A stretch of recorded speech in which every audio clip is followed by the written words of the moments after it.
Hello viewers, welcome to cute kitchen and craft. இன்றைக்கி குழந்தைங்களுக்கு பிடிச்ச மாதிரி ப்ரெட்லேயே ஸ்வீட் சாண்ட்விச் செய்கிறத பார்க்கலாம்.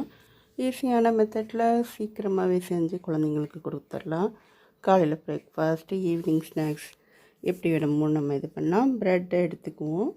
பட்டர், தோசைக்கல் சூடானோன்னே அதில் கொஞ்சம் லேசாக வாட்டி எடுத்துக்கிட்டோன்னா இன்னும் நல்லா மணக்கும், சூப்பராக இருக்கும். குழந்தைங்களுக்கும் பிடிக்கும், பெரியவங்களுக்கும் பிடிக்கும். அந்த மாதிரி லேசாக ஒரு பரட்டி வாட்டி எடுத்துக்கிட்டுடலாம். கொஞ்சம் முறுமுறுப்பு தன்மையும் கொடுக்கும், நம்ம சாப்பிடும்போது கிறிஸ்பியாக இருக்கும்.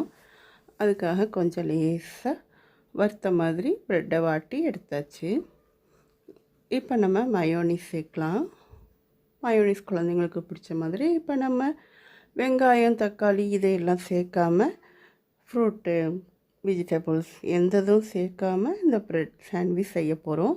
வெறும் ஸ்வீட் மட்டும்தான். முதல்ல மயோனிஸ் சேர்த்தாச்சு. இதை அப்ளை பண்ணிவிட்டு அடுத்தது மொசரல்லா சீஸ் சேர்த்தோன்னா நல்லா சூப்பராக இருக்கும். நல்லா மெல்ட் ஆகி சாஃப்டாக இருக்கும். கொஞ்சம் சீஸ் அதையும் மேலே தூவியாச்சு. நமக்கு தேவைப்பட்ட அளவு நம்ம சேர்த்துக்கலாம்.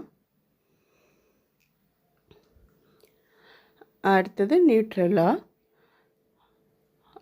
அதையும் கொஞ்சம் போட்டாச்சு. இப்போ எல்லாமே ஸ்வீட்டாக இருக்கும் நமக்கு. இப்போ இன்னொரு ப்ரெட்லேயும் அதே மாதிரியே அப்ளை பண்ணிக்கலாம். முதல்ல மயோனிஸ் அதை ஃபுல்லாக அப்ளை பண்ணியாச்சு. அடுத்தது சீஸ் சேர்த்துடலாம். இது நியூட்ரெல்லா எல்லாம் சேர்த்து இதை ரெண்டையுமே நம்ம சேர்த்து தோசைக்கல்லில் ஒரு வாட்டலாம், ஓவன்லேயும் வைக்கலாம், டோஸ்ட்டு மாதிரியும் நம்ம எடுக்கலாம். எப்படி செஞ்சாலும் நமக்கு மொறு சூப்பரான ஸ்வீட் சாண்ட்விச் கிடைக்கும். குழந்தைங்களுக்கு வித்தியாசமாக செஞ்சு கொடுக்கும்போது அவங்களும் விரும்பி சாப்பிடுவாங்க. லஞ்ச் பாக்ஸுக்கும் நம்ம கொடுத்துடலாம், ஸ்நாக்ஸுக்கும் கொடுத்துடலாம். இந்த ரெண்டையுமே நம்ம இப்போ சேர்த்துருவோம். ஒரு ப்ரெட் ரெடி ஆகிடுச்சு. இப்போ அடுத்த ப்ரெட்டுக்கு நம்ம ரெடி பண்ணலாம். மயோனிஸ் சேர்த்தாச்சு. அடுத்தது சீஸ் கொஞ்சம்,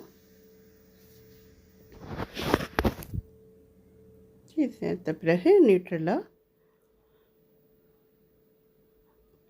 இது மாதிரியே ரெண்டுதும் சேர்த்து நம்ம ரெண்டையுமே அதே மாதிரி கவர் பண்ணி டோஸ்ட் பண்ணிக்க வேண்டியது தான்.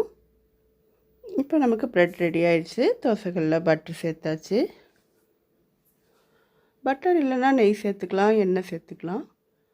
பட்டர் இருந்ததுனாலையும் நமக்கு இன்னும் கொஞ்சம் நல்ல டேஸ்ட்டு, மொறுமொறுப்பு தன்மையும் கொடுக்கும். சாப்பிடும்போது நல்ல மணமாக இருக்குங்கிறதுக்காக பட்டர் சேர்த்தாச்சு.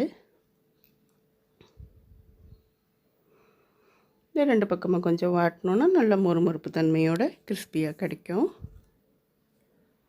இப்போ நமக்கு டோஸ்ட் ரெடி ஆகிடுச்சு. இதை நம்ம கட் பண்ணிக்கலாம். நமக்கு எந்த ஷேப் வேணாலும் நம்ம கட் பண்ணி ரெடியாக எடுத்துக்கிட்டு குழந்தைங்களுக்கு சர்வ் பண்ணலாம். சூப்பராக ரெடி ஆகிடுச்சு. உள்ள மயோனிஸ் அப்புறம் சீஸ் எல்லாம் மெல்ட் ஆகிடுச்சு. சாப்பிட சூப்பராக இருக்கும்.